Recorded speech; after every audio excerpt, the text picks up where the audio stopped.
ಸ್ನೇಹಿತರೆ ನಮಸ್ಕಾರ. ನಾನು ನಿಮ್ಮ ರಾಕೇಶ್ ಆರುಂಡಿ. RCB ಟೀಮ್ ಸತತ 2 ಸೋಲುಗಳಿಂದ ನಿರಾಶಾ ಭಾವದಲ್ಲಿದೆ. ಒಂದು ಗುಜರಾತ್ ಟೀಮ್ ವಿರುದ್ಧ ಅಲ್ಪ ಮೊತ್ತಕ್ಕೆ ಕುಸಿದಿದ್ದಂಥ RCB ಕೊನೆಯದಾಗಿ ಲಕ್ನೋ ವಿರುದ್ಧವೂ ಕೂಡ ಸೋಲನ್ನು ಅನುಭವಿಸಬೇಕಾಗಿ ಬಂತು. ಆದರೆ RCB ಫ್ಯಾನ್ಸ್ ಮಾತ್ರ ಟೀಮ್ನಲ್ಲಿ ಒಬ್ಬ ಆಟಗಾರನ ತಲೆದಂಡಕ್ಕೆ ಪಟ್ಟು ಹಿಡಿದು ಕೂತಿರೋದು. ಆದರೂ ಮ್ಯಾನೇಜ್ಮೆಂಟ್ ಇದ್ರ ಬಗ್ಗೆ ತಲೆ ಕೆಡಿಸ್ಕೊಂಡ್ರೆ ತಂಡದಲ್ಲಿ ಎಫೆಕ್ಟಿವ್ ರಿಸಲ್ಟ್ನು ಕೂಡ ನಾವು ಎಕ್ಸ್ಪೆಕ್ಟ್ ಮಾಡಬಹುದು. ನೋಡಿ, ನಿರ್ಣಾಯಕ ಹಂತದಲ್ಲಿ ಪ್ರಮುಖ ಆಟಗಾರರ ಪ್ರದರ್ಶನ ಇಲ್ಲ ಅಂದರೆ RCB ಪ್ಲೇ ಆಫ್ಗೂ ಕೂಡ ಹೋಗೋದಿಲ್ಲ. ಆ ಕನಸು ಕೂಡ ನುಚ್ಚುನೂರಾಗಿ ಹೋಗ್ಬಿಡುತ್ತೆ. ಆ ಥರದ ಆತಂಕದಲ್ಲಿರೋದು ನಿಮಗೆ ನಾಮಕಾವಸ್ಥೆಗೆ ತಂಡದಲ್ಲಿರ್ತಕ್ಕಂಥ ಆಟಗಾರರು ಅವರೀಗ RCB ಪಾಲಿಗೆ ವಿಲನ್ಸ್ಗಳಾಗ್ಬಿಟ್ಟಿದ್ದಾರೆ. ಒಂದು ಕಡೆ ಮ್ಯಾಚ್ ಫಿನಿಷರ್ ಅಂತ ಹೇಳಿ ಕರ್ಸ್ಕೊಳ್ತಾ ಇದ್ದಂಥ ಜಿತೇಶ್ ಶರ್ಮಾ ಇದೀಗ ಫ್ಲಾಪ್ ಸ್ಟಾರ್ ಆಗಿಬಿಟ್ಟಿದ್ದಾರೆ. ಅಟ್ಟರ್ ಫ್ಲಾಪ್ ಆಗಿರೋದು. ಅದಕ್ಕೋಸ್ಕರವಾಗಿಯೇ ಉರಿಯೋ ಬೆಂಕಿಗೆ ತುಪ್ಪ ಸುರಿಯೋ ಕೆಲಸವನ್ನು ಅಂಬಟಿ ರಾಯುಡು ಕೂಡ ಮಾಡಿಬಿಟ್ಟಿದ್ದಾರೆ. ನೇರವಾಗಿ ಜಿತೇಶ್ ಶರ್ಮಾ ಅವರ ಹೆಸರು ತೆಗೆದುಕೊಂಡಿರೋದು ಅಂಬಟಿ ರಾಯುಡು ಅವರು.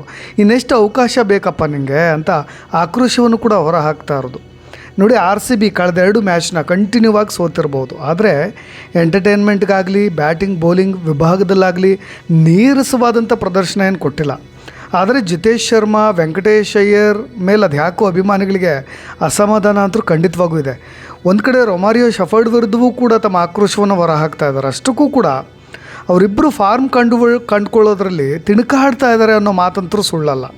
ವೆಂಕಟೇಶ್ ಅಯ್ಯರ್ ಆಗಿರ್ಬೋದು, ಜೊತೆಗೆ ಜಿತೇಶ್ ಶರ್ಮಾ ಆಗಿರ್ಬೋದು. ನಿಮಗೆ ಸ್ಫೋಟಕ ಬ್ಯಾಟ್ಸ್ಮನ್ ಬೆತೆಲ್ನು ಕೂಡ ಅಂಥವ್ರನ್ನೂ ಕೂಡ ಹೊರಗೆ ಕೂರಿಸಿ ಆಡಿಸಿದಂಥ RCB ಟೀಮ್.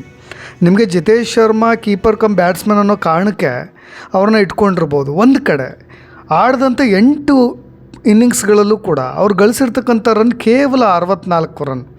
ಅವ್ರು ಗೀಚಿರೋದು ಇಷ್ಟೇ ರನ್ಸು. ಹಾಗಾಗಿಯೇ ಅಂಬಟಿ ರಾಯುಡು ಅಂಥವರು ಅವ್ರ ವಿರುದ್ಧವಾಗಿ ಹರಿಹಾಯಲಿಕ್ಕೆ ಈಸಿ ಆಗಿರ್ತಕ್ಕಂಥದ್ದು.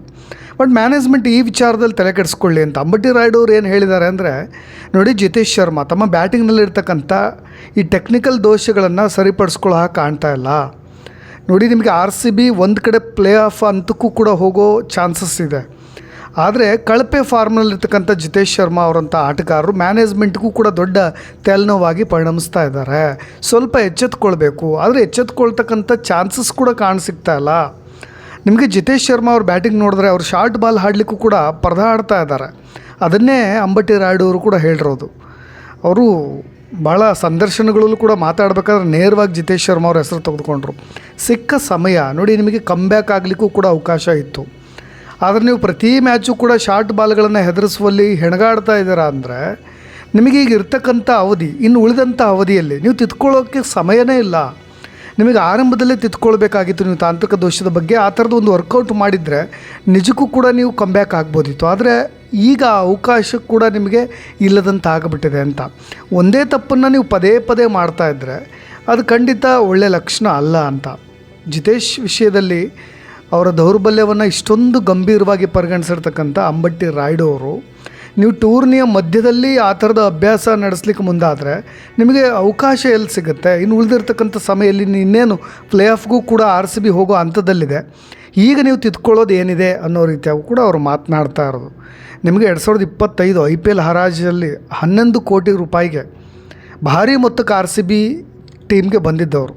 ಕಳೆದ ಸೀಸನ್ನಲ್ಲಿ ಲಕ್ನೋದ ಏಕನಾಥ್ ಸ್ಟೇಡಿಯಂನಲ್ಲಿ ಆಡಿದಂಥ ಆಟ ಅದ್ಭುತವಾದಂಥ ಪ್ರದರ್ಶನ. ಕೇವಲ 33 ಎಸೆತಗಳಲ್ಲಿ 85 ರನ್ ಚಚ್ಚಿದ್ರು. ಇದೇ ಲಕ್ನೋ ಜೈಂಟ್ಸ್ ವಿರುದ್ಧವಾಗಿ.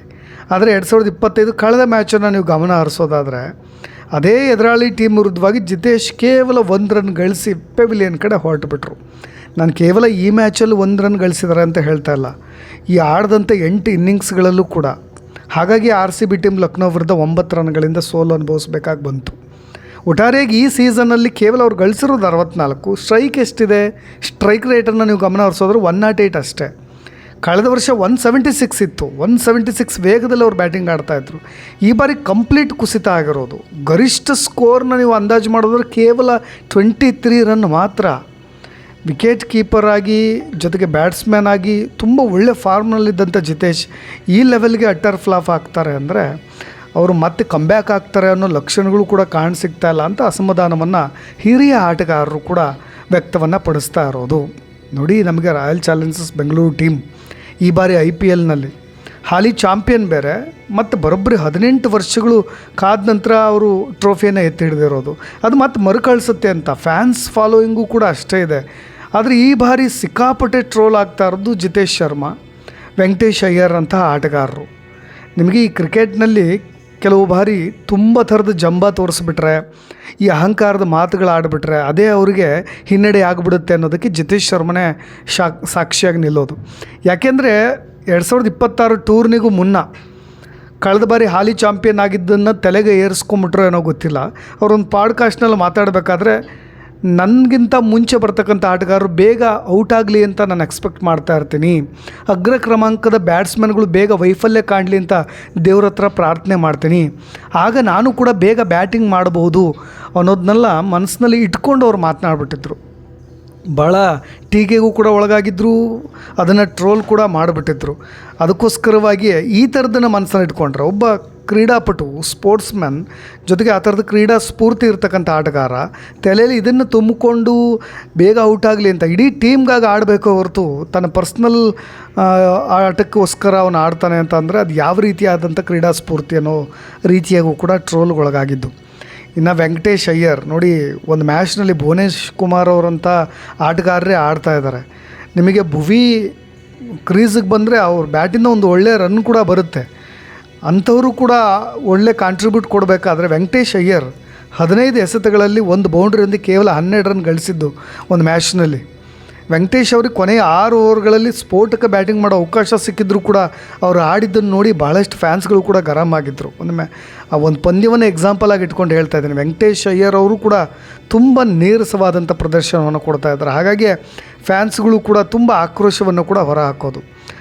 RCB ಪಾಲಿಗೆ ಆ ಟೀಮ್ನಲ್ಲಿರ್ತಕ್ಕಂಥ ಎಲ್ಲ ಆಟಗಾರರು, ಬೆಥೆಲ್ ಅವರು ಕೂಡ ಎಲ್ಲೋ ಒಂದು ಕಡೆ ಹಳಿ ತಪ್ತಾ ಇದ್ದಾರೆ ಅನ್ನೋ ರೀತಿಯಾಗಿ, ನಮಗೆ ಫಿಲ್ ಸಾಲ್ಟ್ ಅಂತ ಆಟಗಾರರು ಈಗ ಸದ್ಯ ಅಲಭ್ಯವಾಗಿರ್ತಕ್ಕಂಥ ಕಾರಣ ನಮಗೆ ಬೆಥೆಲ್ ಅಂತ ಆಟಗಾರನ ಕರ್ಕೊಂಡು ಬರಲಿಕ್ಕೆ ಸಾಧ್ಯವಾಗಿದೆ. ಬಟ್ ಬೆಥೆಲ್ನು ಕೂಡ ನಾವು ಬಹಳ ಹೀನಾಯಮಾನವಾಗಿ ನೋಡೋ ಹಾಗಿಲ್ಲ, ಯಾಕೆಂದರೆ ಒಳ್ಳೆಯ ಬ್ಯಾಟ್ಸ್ಮನ್ ಕೂಡ.